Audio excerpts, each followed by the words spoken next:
엔비디아 팔고 테슬라만 집중해라. 테슬라가 저는 이 고점 뚫는다라고 보는 거죠. 400불. 저는 뉴스케일보다는 이제는 두산 에너빌리티. 두산 에너빌리티로 이동하시거나 대장주의 함량 기술로 이동하는 게 훨씬 낫지 않겠나.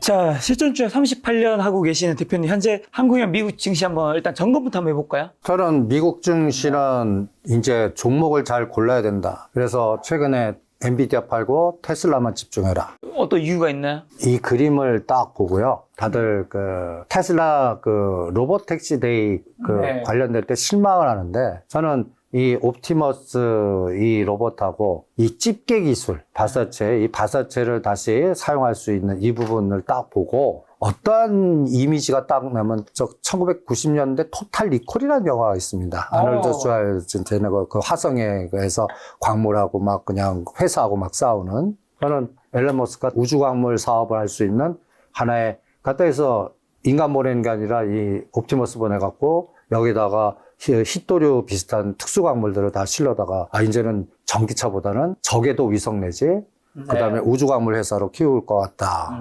해갖고 저는 너무 뻥 누르겠지만 이거 선물 갈 것 같아요. 그래서 200불 때 사자. 지금 200 뭐 60불 70불 갑니다. 맞아요. 네. 그래서 엔비디아는 저는 140불을 기준으로 위로 가봤자 20불, 떨어져봤자 20불에 이제 그동안 너무 많이 급등해 갔고요.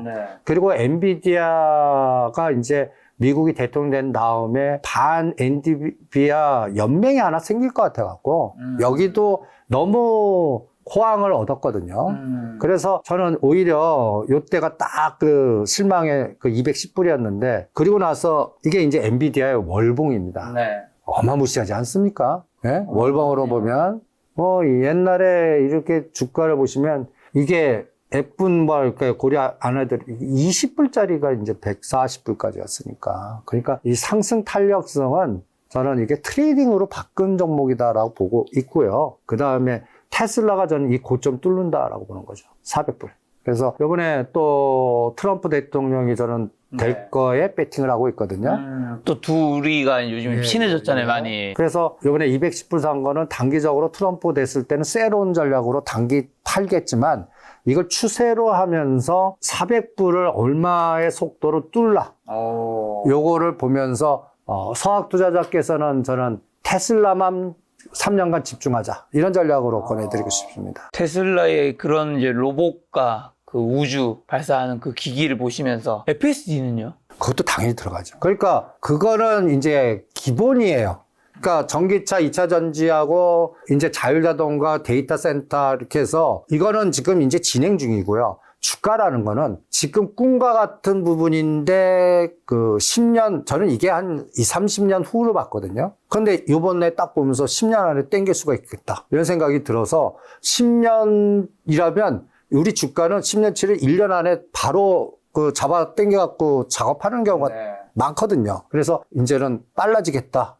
그리고 갖다 해서 자율자동이나 데이터 센터 이 연골고리는 저는 현대차 그룹하고 속도를 좀 이렇게 비교해서 볼 겁니다. 갖다 해서 지금 저거 돌아다니는 데이터 센터 아닙니까? 자동차가. 그거를 어떻게 수집해갖고 그걸 또 비즈니스 툴 하는데 여기에는 또 하나 걸리는 게 이제 트럼프 대통령이, 그러니까 앨런 머스크가 트럼프 대통령이 됐을 때 이 부분을 중국과 무역전쟁에서 가장 공격할 때 자기가 또 치명적으로 이게 또 마이너스 부분이거든요. 이거를 지금 돈 대주고 투자하면서 맞을 거를 적게 맞거나 뭔가 피할 수 있는 구멍을 만드는 거 아닌가. 그래서 돈을 저렇게 쓰는 거 아닌가.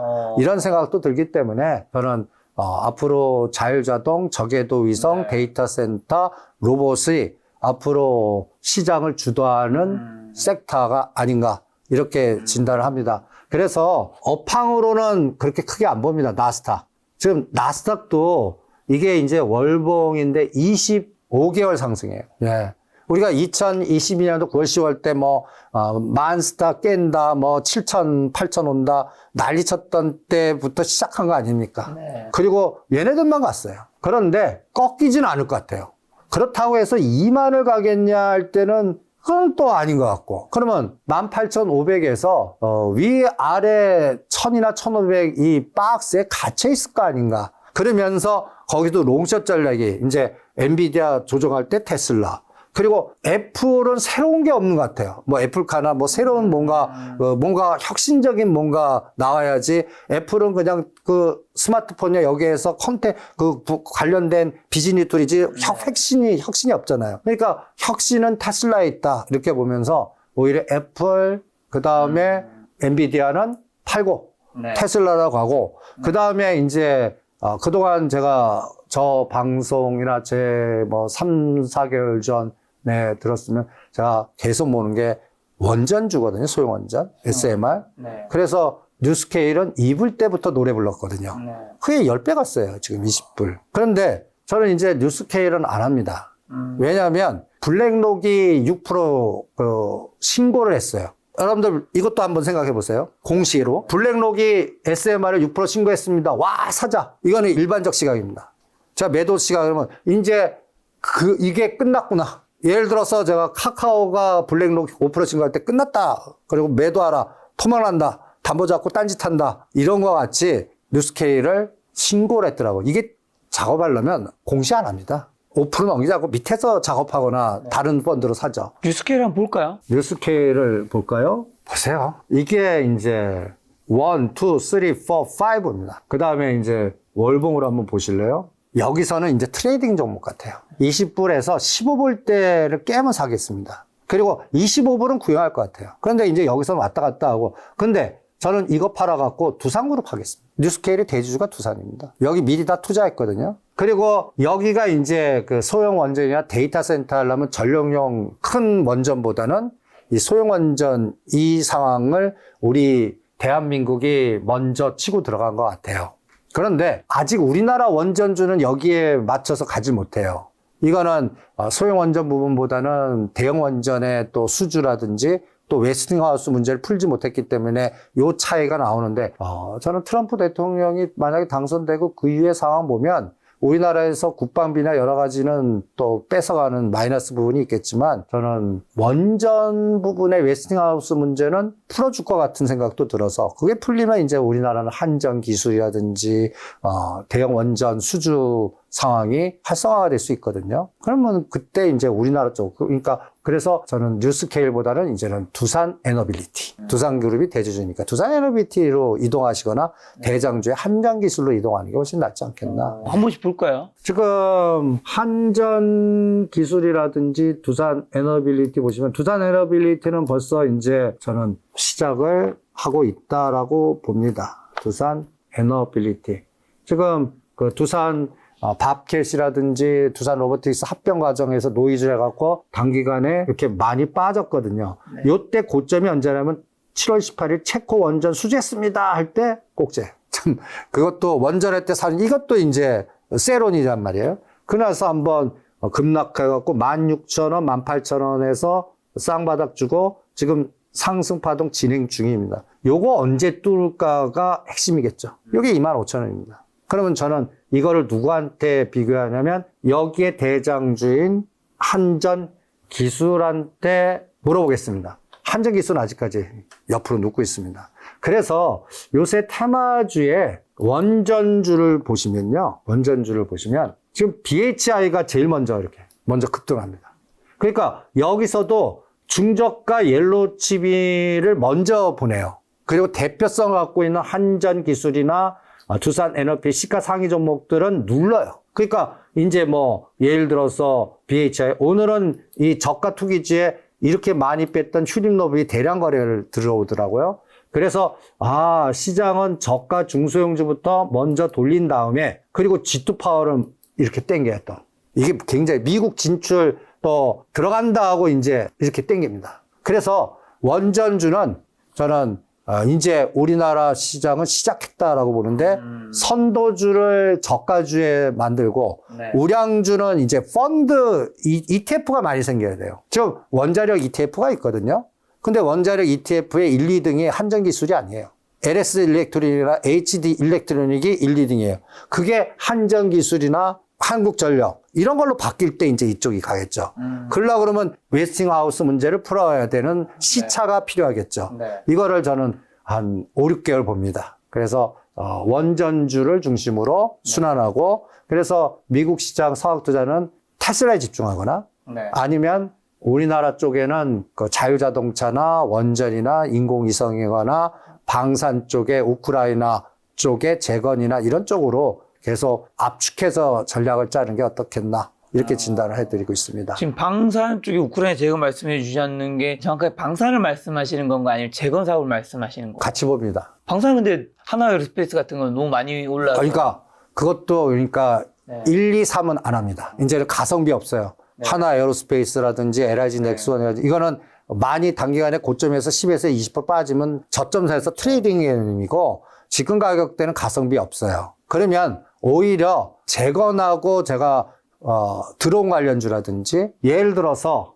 슈니드라든지 퍼스텍이라든지 이런 것들이 간단히 예를 들어서 드론 관련주라 볼 수 있는데 이렇게 급락했다가 지금 뭐라 그럴까요? 이제 각도가 생기려고 하는 거거든요. 네. 시동을. 이런 것들이 조정 때 매수하는 게 어떻겠나. 그리고 이 재건하고 방산이 왜 같이 가나 할 때 저는 앞으로의 전쟁의 양상이 재건과 그 다음에 전쟁이 동시에 일어난다고 생각합니다. 그리고 이번에 우크라이나에 북한이 파병하면서 새로운 국면이 나온 것 같고, 맞아요. 예. 그러면 우리나라는 저는 군인은 파병 안 하지만 건설 부분하고 병참 부분하고 무기 부분은 우리 현 정부가 반드시 우크라이나에 간다라고 배팅하겠습니다. 그럼 이제 북한은 러시아를 돕게 되고 우리나라는 한국은 우크라이나를 돕는. 그러니까 저는 어떤 논리가 나면 대리전이 나올 것 같아요.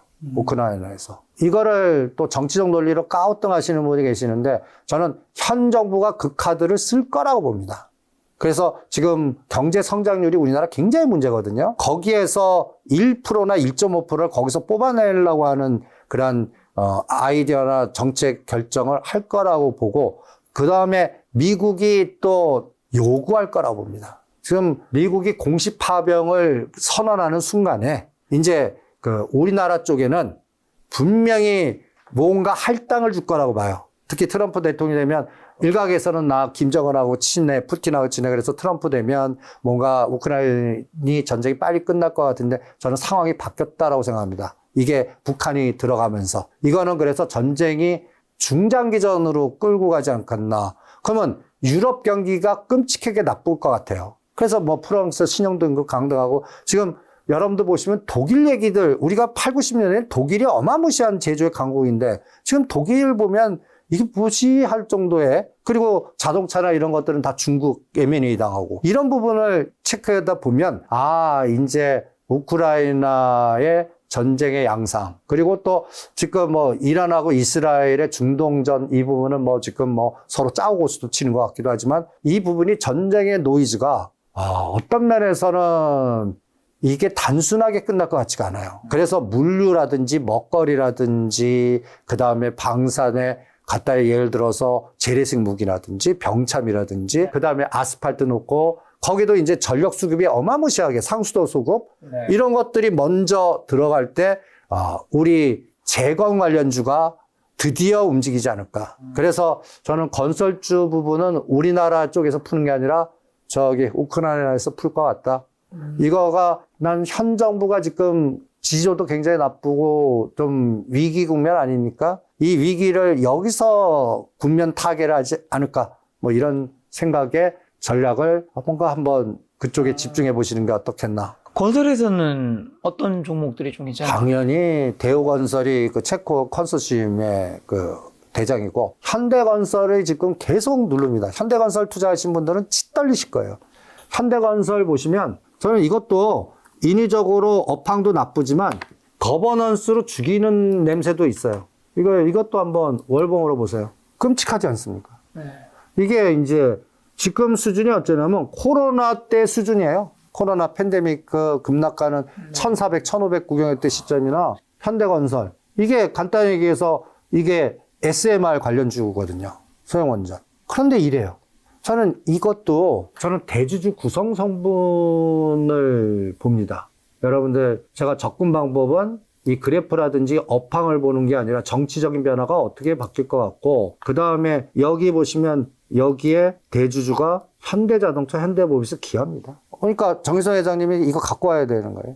근데 현대건설하고 현대엔지니어링이 정의선 회장님이 11% 있거든요. 옛날에는 현대건설과 현대엔지니어링 합병 시나리오가 있었어요. 이것도 또 거버넌스로 사용할 수가 있거든요. 그 전까지 죽이고 그게 합병되면 그때 올릴 거라고 봅니다. 그래서 여기도 거버넌스로 접근하는 게 어떻겠나. 그리고 만약에 우크라이나 재건으로 가면 여러분들 우크라이나 재건주도 저는 순서를 잘 체크해야 된다고 봅니다. 우크라이나 재건.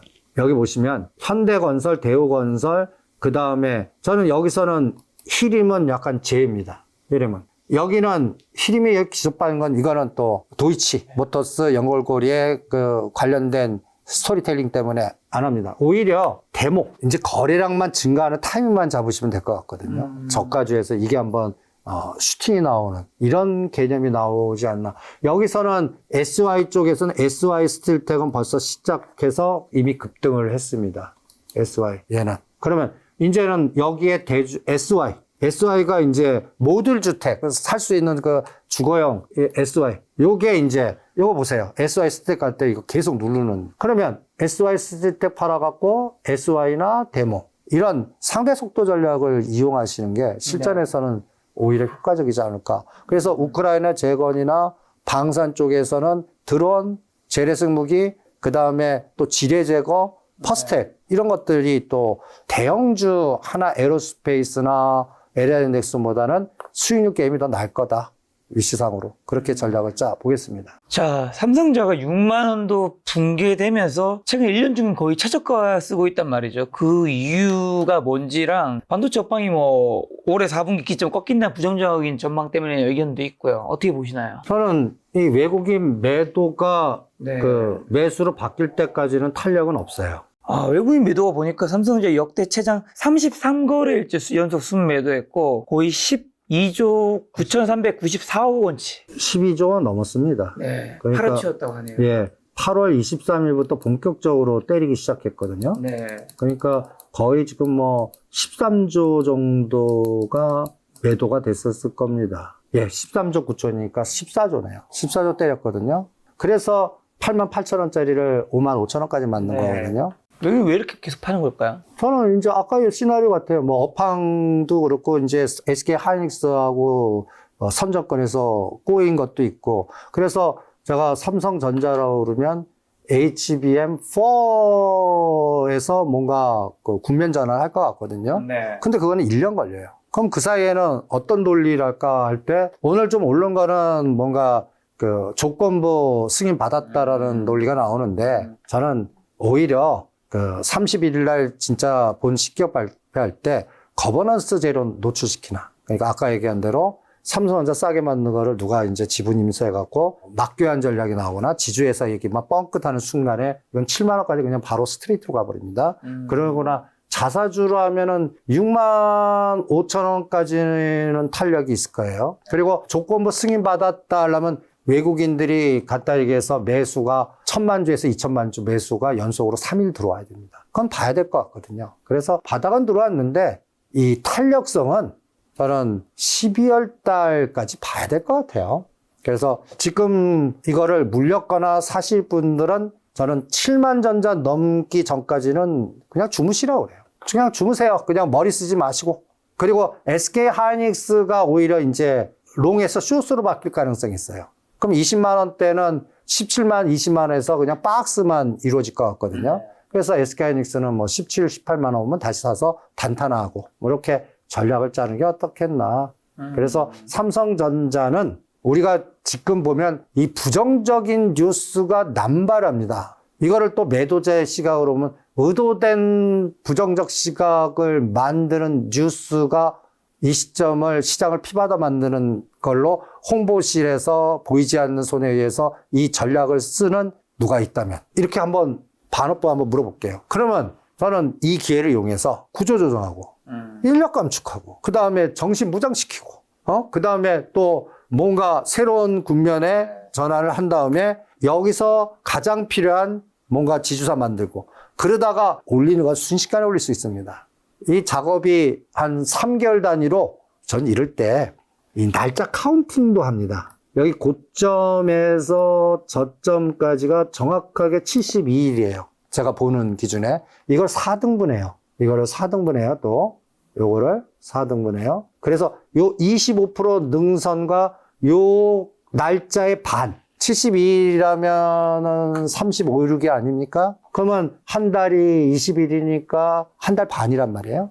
이 한 달 반 안에 요 67,000원을 뚫나 안 뚫나. 저는 이걸 굉장히 중요하게 보겠습니다. 그래서 이렇게 떨어졌다가 올라가면 두들겨 맞을 거거든요. 그래서 요거 각도가 그나마 좀 생기나. 그래서 121선 이격이 아직 높아요. 121선이 한창 내려와 갖고 21선과 122격이 이렇게 축소되는 상황. 그때가 얼마 시간이 걸리나. 그때까지는 이거는 매수하신 분은 주무셔야 될 거예요. 그리고 이게 뭔가 터닝해서 65,000원, 7만원 가면 오히려 수익률 게임은 CXL이라든지 삼성전자 밸류체인 관련된 종목들이 있거든요. 뭐 칩셋미드라든지 뭐 AD 테크놀로지라든지 하나 마이크로 그런 게 이제 오히려 탄력받지 않겠나 이런 생각을 갖고 있습니다.